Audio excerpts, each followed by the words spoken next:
Добрый день, поважанное спадарство. Говорить и показывая свобода, с вами Пражский акцент. Я Юрий Дракохруст и удельники нашей сегодняшней передачи Светлана Калинкина. Светлана, добрый день. Добрый день. И Евген Перегерман. Евген, добрый день. Вітаю. Спадарства, тема нашей сегодняшней гутарки – это бягучая палітычная ситуация в Украине. І ў святле выступу кіраўніка дзяржавы Александра Лукашэнкі на Менскім заводзе колавых цягачоў. Ён туды паехаў. Ён паехаў туды, не гледзячы на настроі грамадства, на настроі рабочых гэтага завода. Дарэчы, на выступ дырэктара завода, які сказаў, што я галасаваў за Лукашэнку, но я разумею, што народ галасаваў за іншага кандыдата.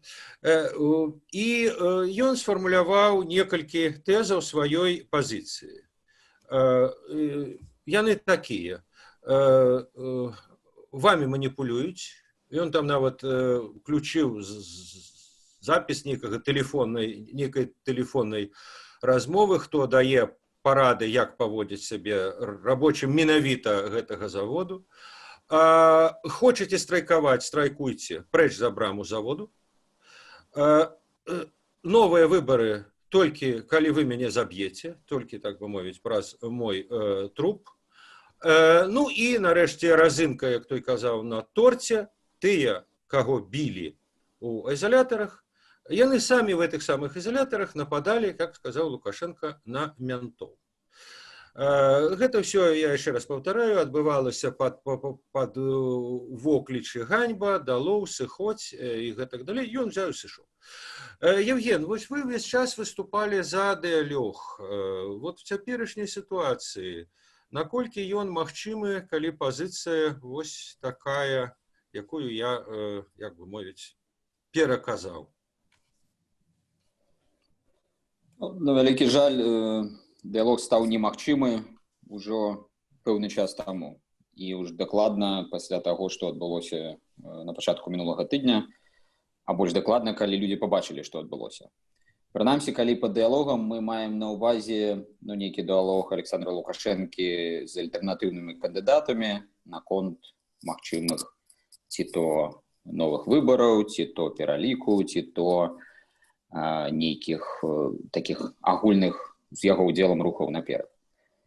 Сённяшняя вось гэта сустрэча на МЗКТ прадэманстравала, што у людзей, нават калі магчыма яны і галасавалі за Александра Лукашэнкі, я, дарэчы, не выключаю, што дастаткова вялікая ўсё ж такі колькасць людзей за яго прагаласавала, і гэта прынамсі давала магчымасць, калі б быў транспарэнтны падлік галасоў, выйсці яму там у другі тур.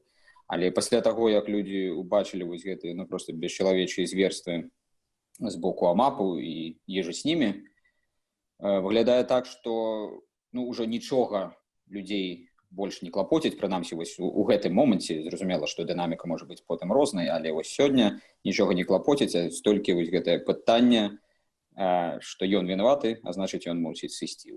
Нават вы нагадалі зноў, што я заўсёды быў прыхільнікам дыялогу і казаў пра тое, што эмоцыі мусілі заставацца там на нейкім другім плане. Але калі я бачу тое, што адбываецца, я проста ў пэўны момант сам адчуў, што нейкая ненавісць у мяне проста пачынае унутры неяк пераўзбуджацца, і я проста нават казаў сам сабе, што ўсё роўна трэба сябе трымаць неяк у руках, але гэта цяжка зрабіць. І зразумела, што гэта яшчэ цяжэй зрабіць людзям, якія да палітыкі ўвогуле ніякага дачынення не мелі і думалі, што ўсё спакойна, нармальна, тут такое яны ўбачылі. Так што, яшчэ раз, сумуючы мой адказ, я не думаю, што дыялог у тым вымярэнні, якое, хутчэй за ўсё, яму надае сам Александр Лукашенко, магчымы. І перад ім фактычна такая вельмі простая развілка.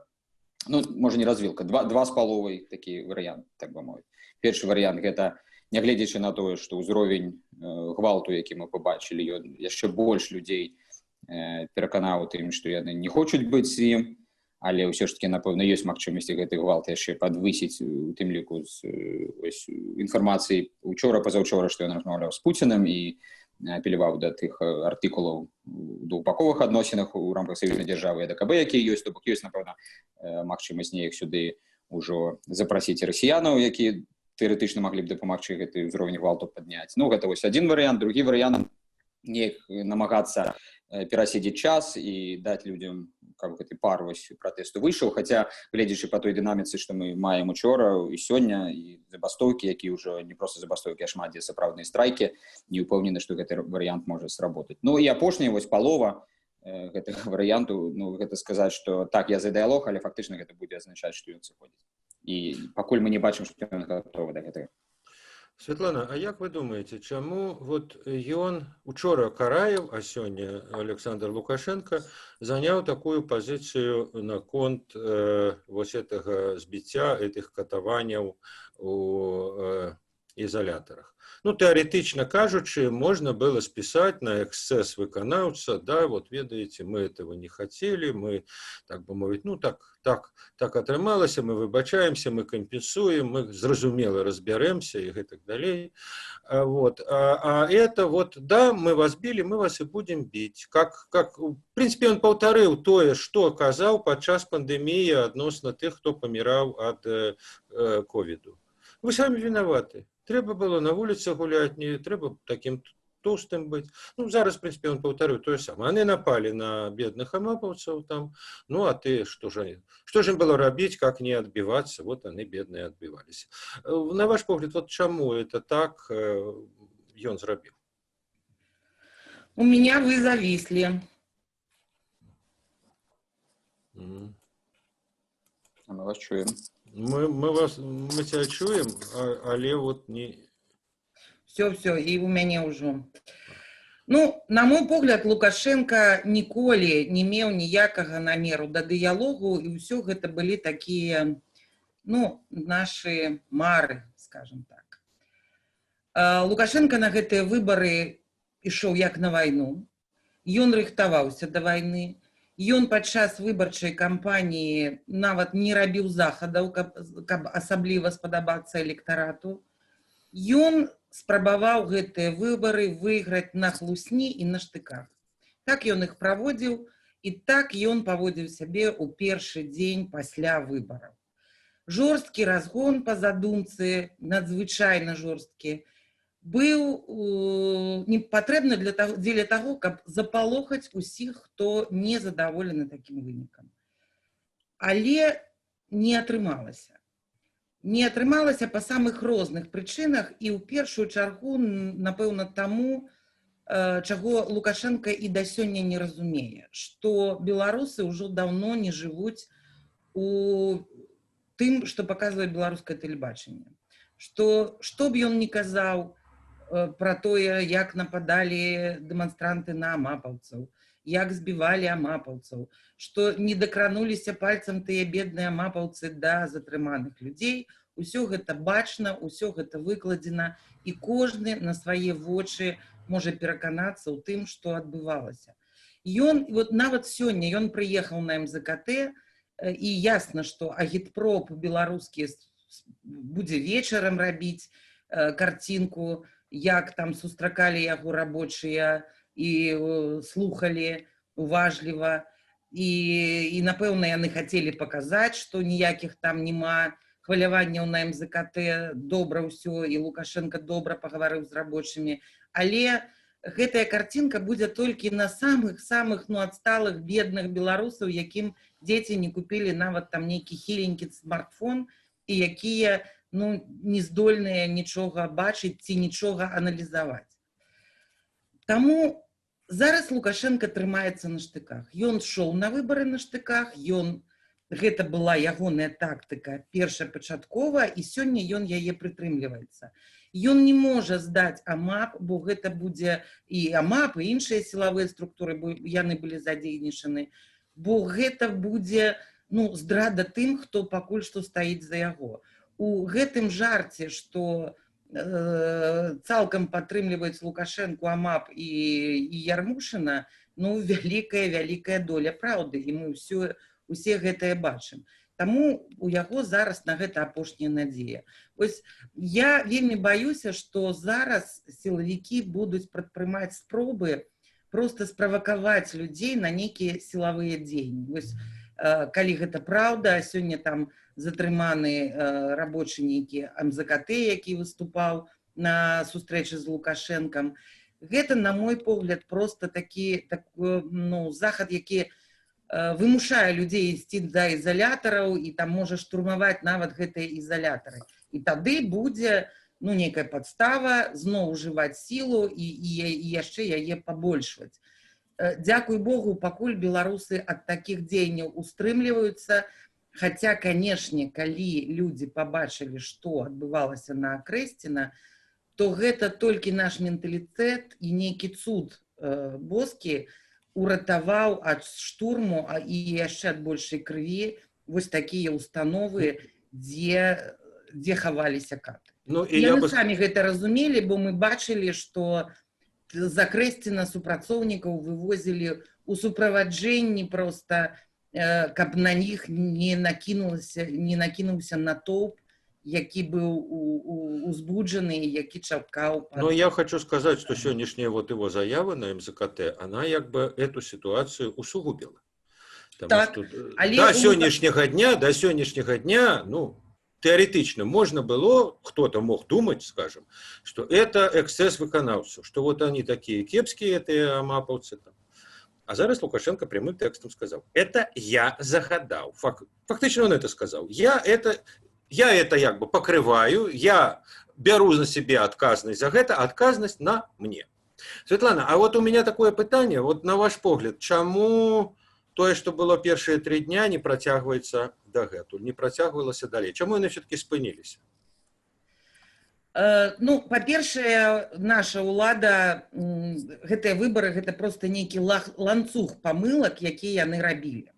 І нават там, не ведаю, адключэнне інтэрнэта, ўжо ўсе пра гэта кажуць, яно толькі прывяло больш людзей у тэлеграм-каналы, якія пісалі, куды выходзіць, як выходзіць, з чым выходзіць і так далей, бо былі заблакаваны апазіцыйныя сайты, тая ж Свабода, дарэчы, сёння заблакавана ў Беларусі, і людзі шукалі інфармацыю.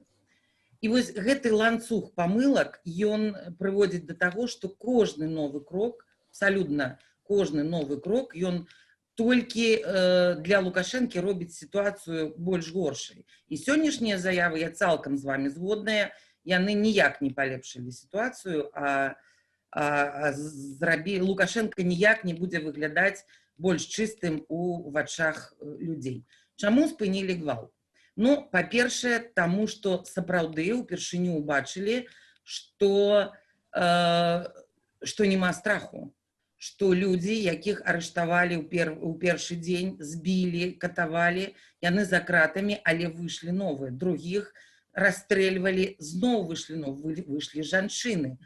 Супраць жанчын сярод белага дня, якія з кветкамі, якія, ясна, што не наркаманы і не там нейкія тэрарысты, цяжка кінуць АМОН, цяжка, і АМАПу цяжка ісці штурмам з, не ведаю, там, вадамётамі на гэтыя ланцугі жаночыя.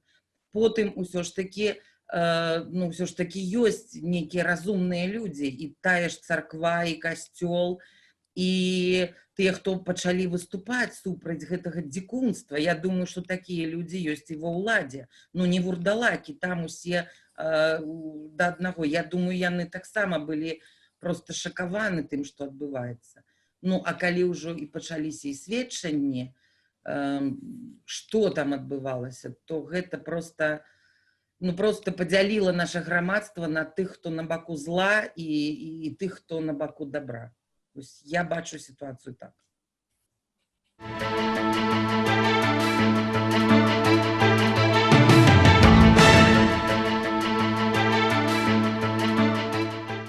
Евген, мое пытание до вас было таким, что, ранее оппозиция казала, мы там выйдем 200 тысяч, система обрынется. Зараз вышло, может, и больше, чем 200 тысяч, по всей краине выходит, заводы страйкуют, уже реально заводы страйкуют, а вот ничего не рассыпается.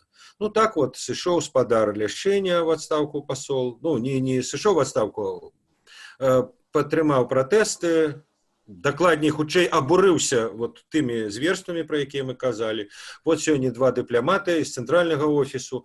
Але сказаць, што такой поток, обвал, что там разбегается ОМОН, кидая зброю, там плача карае, никто не плача. Все выконваюць свае функцыі. І вот як, по-вашаму, можа вырашыцца гэты пад? Я боюсь, что адзінае вырашэнне оно ляжыць праз Москву.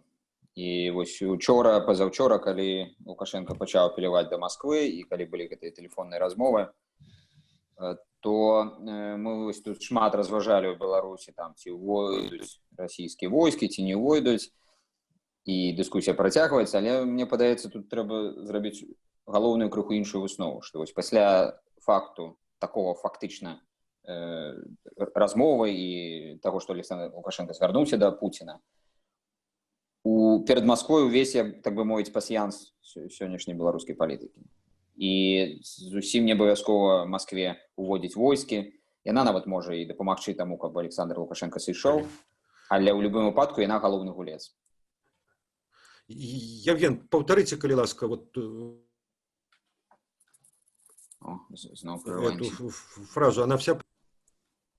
Якую яшчэ раз, Юрий, вы прерываетесь? Галоўнага гульца. Ну, вот эту всю вашу думку наконт Москвы, просто все пропадало. Добра, спрабую яшчэ раз.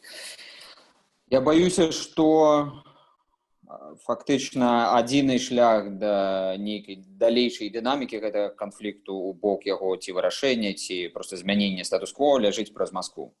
Пасля таго, як Александр Лукашенко фактычна звярнуўся да Пуціна па дапамогу, хаця там мы дакладна не ведаем, пра што ішла гаворка, Москва аўтаматычна стала галоўным гульцом. Яна, як бы, па факце і так была адным з галоўных гульцоў, але цяпер Москве зусім не абавязкова, там, скажем, уводзіць войскі, пра што мы тут апошнімі днямі разважалі шмат у Беларусі, і шмат хто пісаў, што там наўрад ці яна увядзе. Галоўнае нават не гэта. Галоўнае перад Москвой такі цалкам пасьянс беларускай палітыкі ці нават беларускага палітычнага крызісу. Яна нават можа дапамагчы ў пэўны момант, калі палічыць гэта адпаведнасці сваімі інтарэсамі, дапамагчы, каб Александр Лукашенко сышоў, але выглядае так, што без удзелу Москвы ні сыход не гарантаваны, калі, скажем, Москва ўсё ж такі палічыць, што трэба падтрымаць Лукашенку.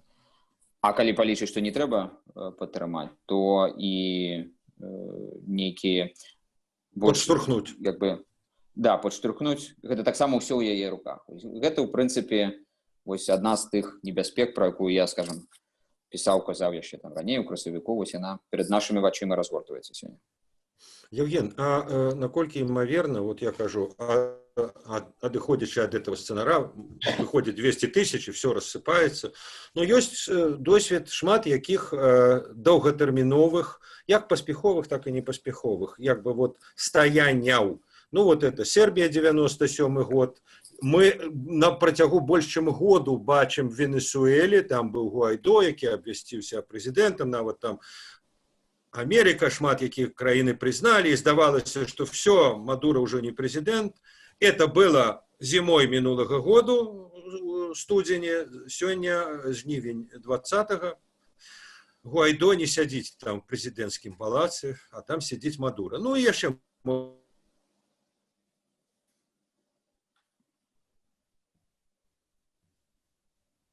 в Беларуси так, что калі этот процесс в Беларуси пойдзе на спад, то тогда-то Акрэсціна снов гостеприимно, что называется, распахне свои брамы.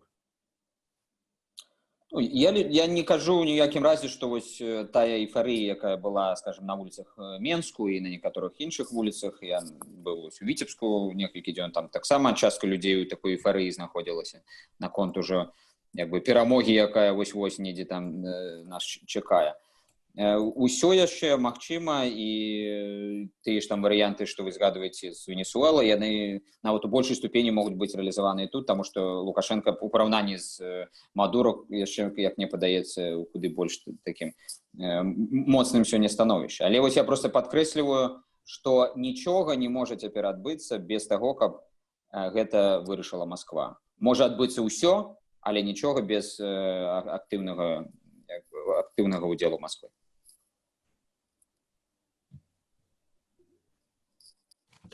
Святлана, ну і вам так само питання. Ці магчыма паўтарэнне, я кажу, Сербія 97, Венесуэла, дарэчы, Хабаровск, які мы бачым, дзе месяц людзі ходзяць і нічога. І фактор Москвы, про якую казаў Евген. Канешне, цалкам магчыма, сітуацыя вельмі неадназначная.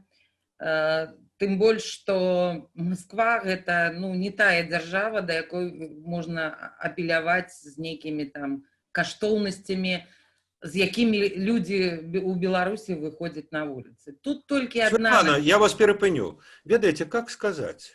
Вот я, напрыклад, звярнуў увагу на одну вельмі цікавую асаблівасць. Ці это было задумано, ці это просто народ, што называецца, скурай адчувае сувязь розных фактараў. Я не бачыў, ці іх было вельмі мала, не было ніводнага сцягу еўразвязу. Мора бел-чырвона-белых, але развязу не было. Вот у 6-10 яны былі, а зараз іх нема. І в этом сэнсе это каштоўнасць гэтай рэвалюцыі для Крамля, што яна не супраць Москвы. Я з вами згодна, не буду спрачацца. Я мела на увазе, каштоўнасць гэта тое, што Лукашенко не абраны прэзідэнт, а на дадзены момант будзе узурпатар. Вось я толькі гэты аргумент мела на увазе. Звяртацца з такім аргументам да Крамля, да Москвы, гэта, канешне, проста смешна. Але іншая справа, што Москва рабіла памылкі, і яна рабіла ўжо стаўку на лузераў. І прыклад таму тая ж самая Украіна, дзе яны спрабавалі утрымаць Януковіча, і што з гэтага атрымалася, мы таксама бачым, і там праблема не проста не вырашана, а зусім і далёка не вырашана. Таму я ўсё ж такі спадзяюся, што ў Крамлі робяць нейкія высновы са сваіх памылак, і што Лукашенко асабіста для іх усё ж такі менш каштоўны, чым беларусы, няхай не 10 мільёнаў, а не ведаю, 8 ці я не ведаю сколькі, але ўсё ж такі пераважная большасць, што відавочна. Таму што яны ўсе гэтыя гады падтрымлівалі персанальна Лукашенко. Персанальна. Светлана, а вы згодны з самой думкай Евгена? Он сказаў так вельмі выразна. Вырашаць, на жаль, я так разумею, на жаль, Евген меў на увазе, вырашаць в Москве. Не адстаўкі, умоўна кажучы, там міністраў, сілавікоў, а вырашыць Москва. Як Москва скажа, так і будзе. Я так, Евген, вашу думку зразумеў. Так будзе? Як Москва скажа Александру Лукашенку. Тады будзем ладняць так. Калі мы кажам пра... І тое, ён можа не пагадзіцца на самой справе. Я, напрыклад, зразумела так, што з учорашняга мітынгу, што ідэя пра новыя выбары, якая прагучала з яго вуснаў, вельмі хутка пасля размовы з Пуціным, яна яму ў вушы вводзіцца, але ён з ёй пакуль катэгарычна спрачаецца. Таму я б не сказала, што ён цалкам, што яму скажуць, так ён і зробіць. Калі гэта будзе, яму не на карысць. Давайте уявім, што сёння яму Пуцін... Светлана, ёсць розныя механізмы. Я маю на увазе, есть разные механизмы. Есть механизм звонок тому же Караеву, Вакульчику, другим людям, так сказать, из Москвы. Что, знаете, у нас есть такая думка, что вам бы хорошо было на бок народу встать. И тогда меркование Александра Григоровича уже будет иметь другостное значение. Александра Григоровича есть іншие там гвардейцы, тому там таксама не такая однозначная ситуация. Хотя, конечно, вы маете рацию, конечно, вы маете рацию. Але это не значит, что только от Москвы залежит ситуация у Беларуси. Безумовно, коли посыпется эта система, то Москва может быть... А посыпется у самим слове, все ж таки, я нагадаю, это некий процесс. Нельзя чакать, что вчера вышли там несколько сотен человек, и сегодня все повинно было посыпаться. Посыпаться – гэта працэс. І таму, я думаю, мы назіраем пачатак гэтага працэсу пасыпацца. А вот скажите, я кажу, что уже ясно, что так на один хлопок вышло 200 тысяч, все, разбежались, так уже не атрымалася. Вы адчуваеце у людей настрой на доўгую барацьбу, на выход каждый день, там, на страйк со стратой, так сказать, там, и заробкаў і магчыма працы. То есть, ну вот я кажу, это Сербія, это Венесуэла, это Хабаровск. То есть надоўга ёсць вот як бы гатоўнасць людзей. Ну, пакуль яны гэта дэкларуюць, але, канешне, ўжо па часе, ну, вельмі зацягнулася пауза з боку апазіцыі, што рабіць, на адказ на пытанне, што рабіць.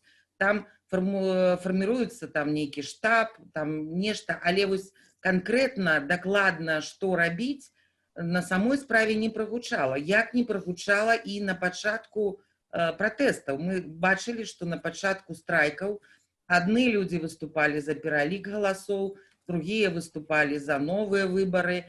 І па вялікім рахунку гэта, канешне ж, ну, такая памылка апазіцыі, і гэта тая самая слабасць, калі няма адзінага нейкага каардынацыйнага штаба. Я ўсё ж таки спадзяюся, што, ну, як было абяцана, літаральна сёння-заўтра, але нешта ўцямнае аб'яднаны штаб павінен сказаць. Як ён бачыць развіццё гэтай сітуацыі, каб людзі ведалі ўвогуле, за што страйкаваць і за што выходзіць на вуліцы.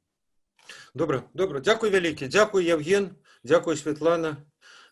Нагадаю, што... Дзякуй вам, Іра. Сёння з вами былі я, Юрый Дракахруст, Евген Пригерман, Светлана Калинкина. Ну, а затым, як падзеі будуць развівацца далей, сачыце на сайце Свабоды і на нашым тэлеграм-канале. Да пабачэння. Все, до побачення. Дякую вялікі. Щасливо. Дякую. До побачення.